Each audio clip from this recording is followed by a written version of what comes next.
All right, listen up. Because what I'm about to share with you has been passed down through generations of black grandmothers who never once opened a cookbook in their lives and still made the best pot of gumbo you ever tasted in your whole entire life. These women cooked by feel, by instinct, by love, and by a whole collection of tricks they picked up from their own grandmamas. 35 of them. Real specific, clever hacks that actually work. And I'm counting them down from 35 all the way to number 1. So stay with me because the best ones are at the bottom of that pot, just like the good stuff always is. Number 35. Always start your gumbo the night before by making your stock from scratch. Take your chicken backs, necks, or whatever bone-in pieces you have, throw them in a big pot with onions, celery, bay leaves, and whole peppercorns, and let that simmer for 2 to 3 hours. Strain it and refrigerate overnight. The next day, skim the solidified fat right off the top. Your gumbo base will have a depth of flavor that a store-bought carton of broth could never touch, and your roux will behave better cooking in a rich stock rather than water. Number 34. Use a cast iron skillet for your roux always. Black grandmamas have been cooking in cast iron for decades because it distributes heat evenly and holds that heat consistently. This matters enormously for roux because you need steady, controlled heat the whole time. An aluminum or thin-bottom pot causes hot spots that scorch your roux in seconds. Season your cast iron properly, keep your heat on medium to medium-low, and stir constantly in figure-8 patterns. Even heat equals even browning equals a perfect dark chocolate roux every single time.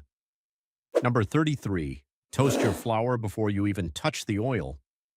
Pour your all-purpose flour into a dry skillet over medium heat and stir it constantly for about 8 to 10 minutes until it turns a light tan color and smells nutty. This pre-toasting removes moisture from the flour and jumpstarts the browning process so your roux gets to that dark color faster without risking a burn. Less time stirring over hot oil means less chance of disaster. Grandmama level efficiency right there. Number 32. Your ratio is 1 to 1 and you will not negotiate with it. 1 cup of oil to 1 cup of flour. Not a little more flour, not a splash less oil. Exactly 1 to 1 by volume. If your roux is too thick, it burns faster. If it's too thin, it stays greasy and never develops proper flavor. Black grandmas eyeballed this perfectly because they made roux so many times the ratio was in their hands. Until you reach that point, use measuring cups and follow the ratio with discipline. Number 31. Save your shrimp shells. Every time you peel shrimp, throw those shells into a Ziploc bag and freeze them. When gumbo day comes, simmer those frozen shells in 2 cups of water for 20 minutes, strain, and add that liquid to your pot. This shrimp shell stock adds a concentrated seafood sweetness that makes your gumbo taste like it came straight from the Gulf Coast. Grandmama never wasted a single thing, and shrimp shells were absolutely no exception to that rule. Number 30. Add a smoked turkey neck or smoked turkey wings instead of or alongside andouille. This is deeply rooted in black southern cooking traditions. Smoked turkey parts bring an incredible depth, a rich smokiness, and a meaty flavor that feels like Sunday afternoon at grandmama's house. They also contribute collagen to the pot as they break down, naturally thickening your gumbo in a way that feels silky and luxurious. Simmer them low and slow for at least an hour before adding anything else. Number 29. Never add your trinity cold. Your onion, bell pepper, and celery should be at room temperature before they hit the roux. Cold vegetables dropped into a hot roux causes the temperature to drop suddenly, which can cause the roux to seize up, become lumpy, or separate. Room temperature vegetables cook down evenly, release their moisture gradually, and incorporate into the roux smoothly. Pull them out of the refrigerator at least 30 minutes before you start cooking. Simple step, massive difference. Number 28. Double up your celery and go heavy on the green onions, also called scallions. Standard recipes call for equal parts of the trinity, but black grandmamas knew that extra celery adds a herbal earthiness that balances the richness of the roux and the sausage. And green onions added toward the end of cooking bring a fresh, almost sweet contrast that cuts through all that depth. Stir in a big handful of sliced green onions in the last 10 minutes of cooking. It brightens the whole pot immediately. Number 27. Season your meat before it goes anywhere near the pot. This is non-negotiable grandmama law. Whether it is chicken thighs, shrimp, or crab, every single protein gets seasoned with salt, black pepper, cayenne, garlic powder, and onion powder before anything else happens. Seasoning at the meat level means the flavor is built in rather than just sitting on top. Black grandmamas called bland food an embarrassment, and they ensured that embarrassment never happened in their kitchens by seasoning every component individually and generously. Number 26. Brown your chicken before it goes in the gumbo. In a separate pan with a little oil, sear your seasoned chicken thighs until they are deeply golden on both sides, then set them aside. Do not put them directly into raw roux. That browning creates something called the Maillard reaction, which develops hundreds of flavor compounds on the surface of the meat. When those pieces eventually go into the gumbo and simmer, all of those flavors release into the broth. The difference in depth and richness is remarkable and absolutely worth the extra 10 minutes. Number 25. Use real butter in your roux instead of vegetable oil, or do a half butter, half oil split. Butter contains milk solids that contribute to the nutty, complex flavor of a browned roux. Pure vegetable oil is neutral in taste. Many black grandmamas used whatever fat they had, which often meant lard or butter, and those fats produced a roux with dramatically more flavor than a plain oil roux.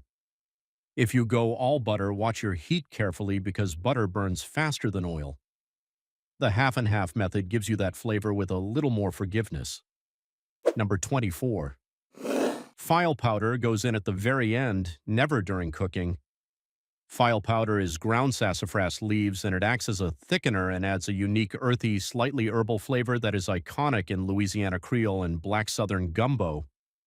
If you add it while the pot is boiling, it becomes stringy, slimy, and bitter. Take the pot completely off the heat, stir in half a teaspoon, let the gumbo rest for 5 minutes, and then serve. This is how Creole grandmamas did it, and the technique makes all the difference between sublime and ruined. Number 23. Use chicken thighs, not chicken breasts. Chicken thighs have a higher fat content and more connective tissue that breaks down during long simmering and adds richness and body to the gumbo. Chicken breasts go dry, stringy, and flavorless in a long-simmered pot. Grandmamas knew this instinctively, which is why chicken breasts rarely appeared in their Sunday pots. Bone-in, skin-on thighs are ideal. Pull them out after cooking, shred the meat, discard the bones and skin, and put the shredded meat back in the pot for a maximum flavor and perfect texture. Number 22. Add a tablespoon of apple cider vinegar near the end of cooking. This is a secret weapon that grandmamas used without ever fully explaining why, but the science backs it up completely. A small amount of acid brightens and lifts all the other flavors in the pot, cutting through the richness of the roux, the smokiness of the sausage, and the fat from the chicken. It does not make the gumbo taste sour at all. It simply makes every other flavor taste more like itself. 1 tablespoon is all you need. Do not overdo it. Number 21. Slice your andouille sausage on the bias, meaning at a diagonal angle. This creates more surface area on each slice, which means more browning when you sear it in the pan before adding it to the pot. More browning means more flavor. Also, the diagonal cut allows the slices to nestle into the gumbo in a way that every bite of gumbo gets some sausage. Grandmama did not slice things any particular way by accident. There was always a reason, even when she never explained it. Number 20. Cook your gumbo uncovered. The gumbo needs to reduce, concentrate, and develop flavor as moisture evaporates. Covering the pot traps steam and water in, diluting everything and preventing that thick, silky consistency Grandmama always achieved. Keep the pot at a low, steady simmer with no lid. Stir occasionally from the bottom to prevent anything from sticking. The longer it simmers uncovered, the richer and more complex the flavor becomes. Real Grandmama gumbo simmered for hours, and that time was earned and intentional. Number 19. Add your okra early in the cooking process if you want it to thicken the gumbo, or late if you want it to hold its shape. Okra releases a natural mucilaginous substance that acts as a thickener when cooked for a long time. Black grandmamas who used okra as the primary thickener added it early and let it cook down. But if they wanted visible rounds of okra in the finished bowl, they added it in the last 15 minutes. Knowing what you want the okra to do determines when you put it in. That is real cooking intelligence right there. Number 18. Never ever stir your roux too fast. Slow, steady, consistent stirring is the only way. Stirring too quickly introduces air into the roux and causes it to brown unevenly, resulting in speckled flour bits that taste bitter in your finished gumbo. Keep your movements deliberate and constant, covering the entire bottom surface of the pot in each stroke. Set a timer for 30 minutes and commit fully. Grandmama never rushed her roux. She understood that the roux was the foundation, and you do not rush the foundation of anything that matters. Number 17, season your gumbo in layers, not all at once at the end. Add a little seasoning when you cook the trinity into the roux. Add more when you pour in the stock. Taste and adjust when you add each protein. Final seasoning check just before serving. This layered approach builds complexity into the gumbo at every stage so that the seasoning feels integrated and deep rather than just sitting on the surface. Grandmama tasted that pot about 15 times before it hit the table. That constant tasting and adjusting was not indulgence, it was the craft itself. Number 16. Put a whole peeled potato in the pot if your gumbo is too salty. Leave it in there for 20 to 30 minutes and then remove it before serving. The potato absorbs excess salt as it cooks in the broth. This is one of the most famous black grandmother cooking hacks that crosses into every dish, not just gumbo, and it genuinely works. The potato acts like a sponge for sodium. This is the save that has rescued countless Sunday pots when someone got heavy-handed with the seasoning. Number 15. Use both fresh garlic and garlic powder. Fresh garlic and powdered garlic behave differently in cooking and contribute different flavor dimensions. Fresh garlic gives you a sharp, pungent, aromatic quality that is bright and forward. Garlic powder gives you a deeper, more rounded, almost sweet garlic presence that infuses into the liquid during long cooking. Using both means you get garlic flavor at multiple levels in your gumbo, which is exactly what Grandmama's pot tasted like even when she could not tell you exactly what she put in. Number 14. Warm your stock before adding it to the roux. This is a technique that prevents the roux from seizing or becoming lumpy. Pouring cold or room temperature stock into a hot dark roux causes a thermal shock that can break the roux, turning it grainy and separated. Warm or hot stock incorporates smoothly and immediately. Heat your stock in a separate pot until it is just barely simmering, then ladle it into the roux gradually while whisking or stirring vigorously. Grandmama poured it in slowly and stirred hard, and the pot came together every single time. Number 13. Make your gumbo a day ahead of time and refrigerate it overnight. This is perhaps the single most underrated tip on this entire list. Like so many slow-cooked dishes that are foundational to black cooking traditions, gumbo genuinely tastes better the next day. The flavors meld, deepen, and develop in ways that simply cannot happen during the original cook. The fat redistributes, the seasoning settles, everything becomes more harmonious. Grandmama made her gumbo Saturday and served it Sunday, and that was not laziness. That was wisdom. Number 12. Char your bell peppers directly over the gas flame before adding them to the trinity. Hold a green bell pepper directly over a medium gas flame using tongs, turning it until the skin blisters and blackens all over. Place it in a bowl, cover tightly with plastic wrap for 10 minutes, then peel off the skin. Dice and add to the roux with the rest of the trinity. This roasting adds a smoky, caramelized sweetness to the bell pepper that elevates the entire flavor profile of your gumbo in a way that raw bell peppers simply cannot replicate. Number 11. Finish your gumbo with a generous pat of real unsalted butter stirred in right before serving. This technique is called mounting with butter in professional kitchens, but black grandmamas just called it making it right. A tablespoon or two of cold unsalted butter stirred into the finished gumbo adds a glossy richness and a silky mouthfeel that makes every spoonful feel luxurious. It also rounds out any remaining sharp edges in the seasoning. Cold butter goes in at the very end, off the heat, stirred in quickly until it melts completely into the pot. Number 10. Use Worcestershire sauce. Just a splash, about 2 teaspoons added when you pour in your stock. Worcestershire contains fermented anchovies, tamarind, vinegar, and molasses, which together contribute a deeply savory, slightly sweet complexity that grandmamas called the secret ingredient without ever naming it. Nobody could ever figure out what that extra layer of flavor was. Now you know. It is not fancy. It is not expensive. It is a bottle you probably already have in your refrigerator right now, and it makes an extraordinary difference. Number 9. Never add raw shrimp too early. Shrimp take 3 to 4 minutes to cook fully, and they become rubbery, tough, and flavorless if they simmer in a hot pot for too long. Add your shrimp in the very last 5 minutes of cooking, stir them in, and turn the heat off as soon as they curl into a C shape and turn pink. Grandmama knew this without a timer because she knew what cooked shrimp looked like.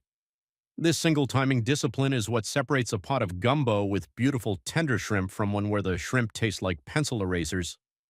Number 8. Use both paprika and smoked paprika.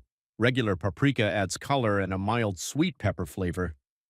Smoked paprika adds a woody, campfire depth that enhances the smokiness of the sausage and builds a layered complexity in the broth. Together, they create a color and flavor profile that makes the gumbo look and taste like it has been cooking all day, even if your timing was tight. Add half a teaspoon of each along with your other dry seasonings when you cook the trinity. This 2 paprika trick is simple, inexpensive, and remarkably effective. Number 7. Make your rice in chicken stock instead of water. The rice served under or alongside gumbo should not be a neutral afterthought. Cook your long-grain white rice in chicken stock with a little butter, a pinch of salt, and a bay leaf. The rice will be flavorful on its own, and when the gumbo is ladled over it, the combination becomes something extraordinary rather than just sauce poured over plain starch. Grandmama understood that every component on the plate needed its own attention and flavor. Nothing was ever an afterthought. Number 6. Keep a gumbo pot specifically designated for gumbo only. Black grandmamas often had specific pots for specific purposes, and the gumbo pot was sacred. The more you cook gumbo in a pot, especially a well-seasoned cast-iron Dutch oven or heavy-bottomed enamel pot, the better seasoned and conditioned that pot becomes. Previous gumbo residue, absorbed flavors, and the seasoned surface contribute to every subsequent pot you make. Using the same pot consistently is one of those grandmama habits that seemed superstitious but was actually deeply practical cooking science. Number 5. Add crab legs or blue crabs directly into the pot while they simmer. The shells of the crabs release an intensely concentrated seafood flavor into the broth as they cook, creating a gumbo that tastes like the Gulf of Mexico itself. Crack the crab legs slightly before adding them so the flavor can escape into the pot more easily. Blue crabs specifically are a staple of Black Louisiana coastal cooking, and they transform a good gumbo into a legendary one. Let them cook in the pot for the last 30 minutes of simmering. Number 4. Always taste your gumbo with rice. Do not taste it straight from the pot and decide it is done. Put a scoop of your cooked rice in a bowl, ladle some gumbo over it, and taste it the way it will actually be eaten. The rice absorbs some of the seasoning and changes how the overall flavor registers on your palate. What seemed perfectly seasoned alone might need adjustment once the rice is involved. Grandmama always tasted her gumbo the way the people sitting at her table were going to eat it, because she cooked for the plate, not for the pot. Number 3. Let the gumbo rest for at least 15 minutes after you turn off the heat and before you serve it. During this resting time, the fat redistributes, the seasoning mellows and integrates, the temperature drops to a level where flavors are most perceptible to the human palate, and everything in the pot settles into harmony. Serving gumbo immediately after cooking is like cutting a steak the moment it comes off the grill. You are skipping the most important step. Grandmama put the lid on, stepped away from the stove, and let that pot be. And it was always magnificent. Number 2. The color of your roux is everything. The darker your roux, the deeper, nuttier, and more complex your gumbo flavor. The standard colors go from blonde to peanut butter to milk chocolate to dark chocolate. Black grandmamas in Louisiana made dark chocolate roux as a point of absolute pride and ancestral tradition because that roux is the backbone of a real gumbo. It takes nerve, patience, and complete attention for the 30 to 45 minutes it requires. But a dark chocolate roux creates a gumbo that has a richness, a darkness, and a complexity that lighter roux versions simply cannot achieve. Develop your roux until it matches the color of a dark chocolate brownie and then stop. And the number one trick, the ultimate Black Grandmama gumbo secret of all, is this. Add a small amount of hot sauce directly into the pot, not just at the table. Crystal hot sauce or Louisiana brand hot sauce cooked into the gumbo early on does something different than hot sauce added afterward. The vinegar and cayenne in the hot sauce integrate into the fat base, distributing heat and brightness throughout every molecule of the dish rather than just sitting on top. The heat becomes part of the gumbo rather than an afterthought. About 2 teaspoons in the pot, then more at the table for those who want it. The technique matters, the ingredients matter, but what you are really making when you make gumbo the way Grandma made it is belonging. You are making a place where someone feels welcomed, seen, and cared for without having to say a word. That is the real secret ingredient that no written recipe will ever fully capture. Now go call your grandmother while you still can, and if she is already gone, cook her recipe and keep her memory alive in every pot you make.